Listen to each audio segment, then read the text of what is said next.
اسلام کے وہ شروعاتی دن ذرا سوچئے، مسلمان مکہ میں تھے، کمزور تھے، ان پہ ظلم بھی ہو رہے تھے، اور پھر انہیں مدینہ جانا پڑا، ہجرت کرنی پڑی۔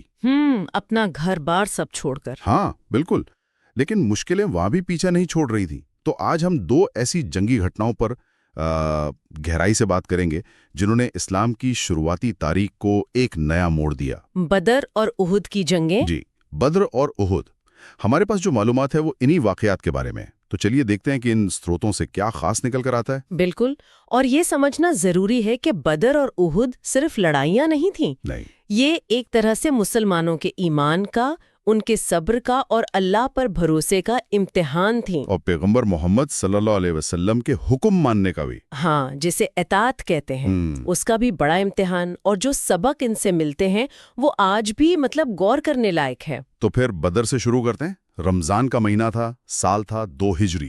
ہجری یعنی وہ اسلامی کیلنڈر جو ہجرت سے شروع ہوتا ہے۔ ہاں، اور جنگ ہوئی مدینہ سے قریب 80-90 میل دور بدر نام کی جگہ پر۔ اب سوچئے، ایک طرف صرف 313 مسلمان، صرف 313؟ ہاں، اور ان کے پاس ہتھیار بھی کیا تھے؟ بس 2 گھوڑے، 70 اونٹ، اور سامنے مکہ کے قریش کا 1000 لوگوں کا لشکر، پورا ہتھیاروں سے لیس۔ بالکل، پوری تیاری کے ساتھ۔ آنکڑوں کو دیکھیں تو سیدھی ہار نظر آ رہی تھی۔ کیا یہ صرف آستھا کی بات تھی یا کچھ اور بھی تھا؟ دیکھیے، آستھا تو یقیناً سب سے اہم تھی۔ حضرت محمد صلی اللہ علیہ وسلم کی وہ دعا بہت مشہور ہے جس میں انہوں نے اللہ سے کہا، ہاں، کہ اے اللہ، اگر آج یہ مٹھی بھر لوگ ختم ہو گئے تو زمین پر تیری عبادت کرنے والا کوئی نہیں رہے گا۔ یہ بھروسے کی انتہا تھی، لیکن بات صرف دعا تک نہیں تھی۔ اچھا، ہاں، جنگ کی جگہ کا چناؤ کیسے کیا گیا، لڑائی سے ٹھیک پہلے جو حوصلہ بڑھانے والی باتیں ہوئیں، وہ سب بھی اہم تھا۔ جیسے وہ شروعاتی مقابلے، حضرت علی، حضرت حمزہ۔ جی، حضرت علی، حضرت حمزہ، حضرت ابو عبیدہ رضی اللہ عنہم، ان بہادر صحابیوں نے دشمن کے بڑے سرداروں کو شروع میں ہی ہرا دیا۔ اس سے تو حوصلہ بہت بڑھ گیا ہوگا۔ یقیناً، اور کچھ روایتوں میں تو فرشتوں کی مدد کا بھی ذکر آتا ہے۔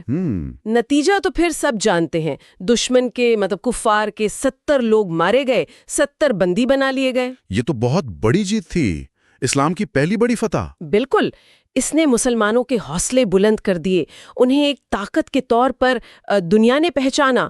اور یہ بھی بات ہے کہ جنگ کے بعد قیدیوں کے ساتھ جیسا سلوک ہوا، اس نے بھی ایک مثال قائم کی۔ لیکن کہانی یہاں ختم نہیں ہوئی۔ نہیں، بالکل نہیں۔ اگلے ہی سال شوال کا مہینہ 3 ہجری، قریش بدلہ لینے آ گئے، بدر کی ہار کا بدلہ لینے، اس بار ابو سفیان کی لیڈرشپ میں۔ اور فوج بھی زیادہ بڑی تھی اس بار۔ ہاں، کافی بڑی، 3000 لوگ، جبکہ مسلمان تھی صرف 700 کے قریب۔ 700، یہ تھی احد کی جنگ۔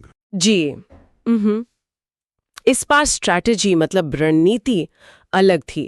پیغمبر محمد صلی اللہ تعالی علیہ وسلم نے شہر کے اندر رہنے کے بجائے باہر نکل کر لڑنے کا فیصلہ کیا، مدینہ سے باہر، احد پہاڑ کے پاس۔ ہاں، احد پہاڑ کے دامن میں۔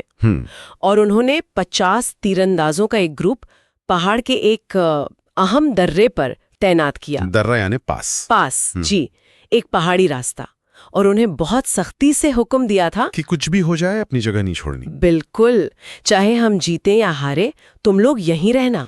یہاں لیڈرشپ کے حکم پر عمل کرنا سب سے ضروری تھا۔ اور شروع میں لگا کہ پلان کام کر رہا ہے۔ ہاں، شروع میں مسلمان حاوی تھے، دشمن پیچھے ہٹنے لگے تھے، لیکن پھر گڑبڑ ہو گئی۔ ہاں، جب کچھ تیر اندازوں نے دیکھا کہ دشمن بھاگ رہا ہے اپنا سامان چھوڑ کر، جسے مال غنیمت کہتے ہیں، جنگ میں جیتا ہوا مال، جی، تو وہ لوگ نبی صلی اللہ تعالی علیہ وسلم کا حکم شاید بھول گئے یا لالچ میں آ گئے، اور وہ مال لینے کے لیے اپنی پوزیشن چھوڑ کر نیچے اتر آئے۔ اوہو، یہ تو بڑی غلطی ہو گئی۔ بس یہیں چوک ہوئی۔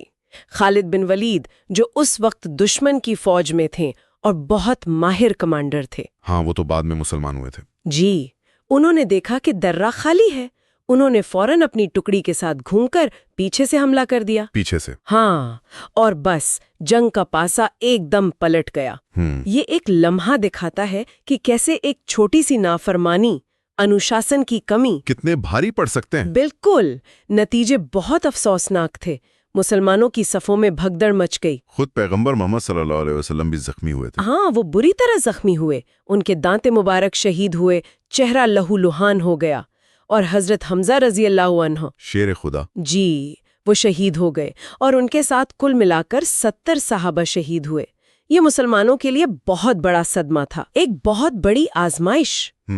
تو بدر اور احد اگر دونوں کو ساتھ رکھ کے دیکھیں ہاں تو ایک صاف تصویر ابھرتی ہے۔ ہاں بدر ہمیں سکھاتی ہے اللہ پر اٹوٹ بھروسہ، کہ کیسے کم تعداد اور کم سادھن کے باوجود مدد آ سکتی ہے۔ اور احد دکھاتی ہے کہ لیڈرشپ کا حکم ماننا یعنی اطاعت اور انوشاسن کتنا زیادہ ضروری ہے۔ جب حکم ماننے میں کوتاہی ہوئی تو جیتی ہوئی بازی پلٹ گئی۔ تو یہ صرف بہادری کی بات نہیں تھی۔ نہیں، یہ ایمان، بھروسہ اور ساتھ ہی ساتھ انوشاسن اور حکم ماننے کا بھی امتحان تھا۔ احد یہ بھی سکھاتی ہے کہ ہار یا مشکل حالات سے کیسے نپٹا جائے اور سبق سیکھا جائے۔ تو ان سروتوں سے جو ہم نے سمجھا وہ یہ ہے کہ بدر اور احد صرف تاریخ کی 2 جنگیں نہیں ہیں۔ بالکل نہیں۔ یہ واقعات ہمیں ایمان، ڈسپلن، لیڈرشپ کی اہمیت اور اپنے فیصلوں کے نتیجوں کے بارے میں بہت کچھ سکھاتے ہیں۔ صحیح کہا۔ یہ گھٹنائیں ہمیں سوچنے پر مجبور کرتی ہیں کہ مشکل وقت میں بھی اپنے اصولوں پر ٹکے رہنا اور لیڈرشپ پر بھروسہ کرنا کتنا اہم ہے۔ یہ صرف گزرے وقت کی کہانیاں نہیں ہیں۔ ان میں آج کے لیے بھی سبق ہیں۔ ہاں، ان میں آج کے لیے بھی سوچنے کے کئی پہلو چھپے ہیں۔ اور یہاں یہ سوال بھی اٹھتا ہے کہ آج کے اس بدلتی دنیا میں جہاں وفاداری اور لیڈرشپ کی چنوتیاں بالکل الگ ہیں، وہاں ان